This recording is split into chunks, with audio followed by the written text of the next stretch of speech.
नमस्कार, मैं श्रद्धा डी जोरे पर आपका फिर से स्वागत करती हूँ। बॉयकॉट चाइना, बहिष्कृत चाइना, पॉसिबल इम्पॉसिबल, ये इस टॉपिक का पार्ट 3 है। क्या भारत चाइना वॉर हो सकता है? अगर इंपोर्ट नहीं रोकना है तो क्या मेजर्स भारत को उठाने होंगे? ये सब कुछ जानने के लिए जुड़े रहिए मेरे साथ मेरे इस यूट्यूब चैनल पर। पिछले पार्ट्स में हमने जाना कि Bharat Chinese goods, products, services या इन्वेस्टमेंट को टोटली बॉयकॉट तो नहीं कर सकता। तो कुछ लोगों के मन में ये बात आ रही होगी, अगर इसी तरह से हम चाइना को व्यापार देते रहे तो चाइना यही पैसा हमारे खिलाफ वॉर में यूज करेगा। क्या ये इतना इजी है? क्या इससे चाइना का ज्यादा फायदा हो जाएगा? आए अब ये समझते हैं कि वॉर होने के चांसेस किन किन कंट्रीज में ज्यादा होते हैं। जो कंट्रीज व्यापार या ट्रेड बहुत ज्यादा करती है उनमें तो वॉर के चांसेस बहुत कम होते हैं। आज अगर देखें तो सबसे बड़े एक दूसरे के दुश्मन मानने वाली कंट्रीज है तो वे है अमेरिका और चाइना। इन दो कंट्रीज में वॉर के चांसेस सबसे ज्यादा कम है। मान लीजिए अगर वॉर हो भी जाए, और वैसे भी दोनों ही पावरफुल कंट्रीज है, अगर चाइना ने पूरी तरह से अमेरिका को डिस्ट्रॉय कर दिया तो चाइना अपने प्रोडक्ट्स बेचेगा किसे? और अगर अमेरिका ने चाइना को पूरी तरह डिस्ट्रॉय कर दिया तो अमेरिका प्रोडक्ट्स मंगवाएगा कहाँ से और अपने सर्विसेज बेचेगा किसे? ये बात तो आप जान लो कि अमेरिका चाइना एक दूसरे के साथ इंपोर्ट एक्सपोर्ट का व्यापार लगभग बराबर का ही है। इसी वजह से दोनों कंट्रीज एक दूसरे पर डिपेंडेंट है। अगर किसी एक के भी इकोनॉमी कोलैप्स हो जाती है तो दूसरी भी डिस्टर्ब हो जाएगी। आज जो कुछ भी ट्रम्प बॉयकॉट चाइना बोल रहे हैं वो बस एक इमोशनल ब्लैकमेलिंग टूल है। आज कोरोना वायरस से सबसे ज्यादा मौत अमेरिका में हुई है और उनका मानना है कि ये चाइना से आया है। अमेरिका के जनता में चाइना के खिलाफ असंतोष फैला है। अमेरिका में नवंबर में इलेक्शंस है तो वोट्स कैच करने के लिए ये बस एक ट्रैप है और कुछ नहीं।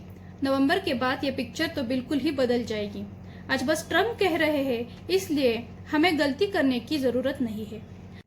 हम जो भी बातें कर रहे हैं बॉयकॉट चाइना, अगर ये बातें चाइना में फैल गई और उन्होंने बॉयकॉट इंडिया कर दिया तो दिक्कत आ सकती है।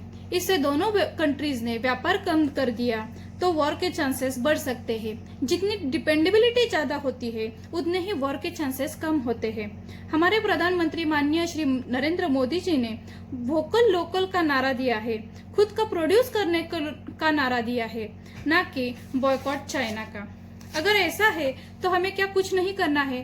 क्या बस ऐसे ही चलते रहना है? तो ये तो मैं बिल्कुल भी नहीं कहूंगी।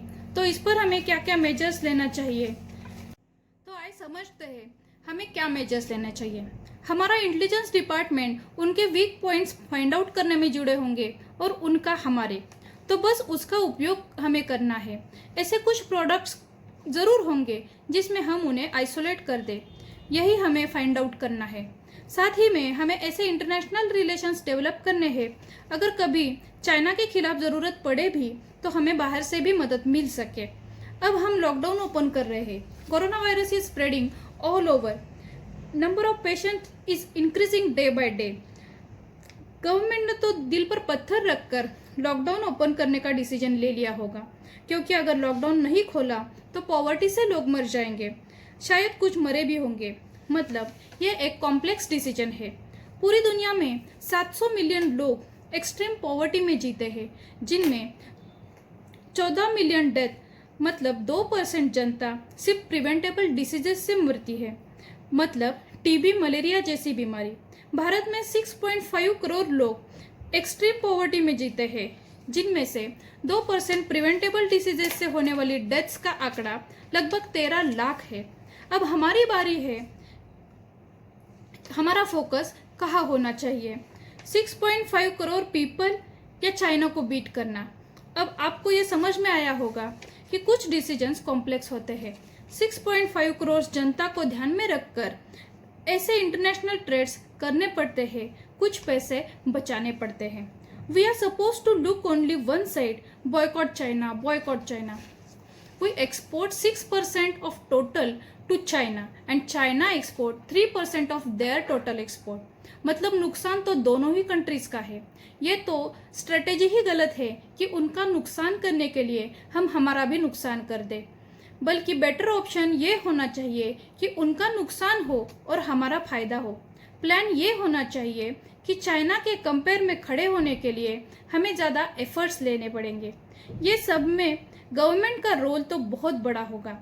ट्रेनिंग, फाइनेंस, एनकरेजमेंट, अरेंजमेंट्स के पॉलिसीज पर काम करना पड़ेगा। एजुकेशन वोकेशनल और प्रोडक्टिव बेस्ड होना चाहिए। टैक्सेस पॉलिसीज रिफॉर्म करनी पड़ेंगी। फॉर्मेलिटीज में भी कटौती लानी पड़ेगी। अब आते हैं हमारी ओर। हमें post COVID era rather after lockdown time अलग ही तरीके से रीडिफाइन करना होगा। We should work out to increase our productivity. अगर हम में से हर एक इंसान ही ये तय कर दे कि मैं पहले से ज़्यादा एफिशिएंट और इक्विप्ड होके काम करूँगा या करूँगी, पेट्रियटिज्म को दिल में जगा के वो बस सैनिकों तक ही सीमित न रखते हुए हम सबको ये ठानना होगा कि आज से मैं देश का काम करूँगी। आई गिव यू 3 सूत्री to overcome the situation. Q2LC। क्या है ये Q2LC? 1 क्वालिटी, 2 क्वांटिटी और 3 लो कॉस्ट। हर भारतीय नागरिक को यह प्रतिज्ञा लेनी होगी कि मैं इस 3 सूत्री के तहत काम करूंगा।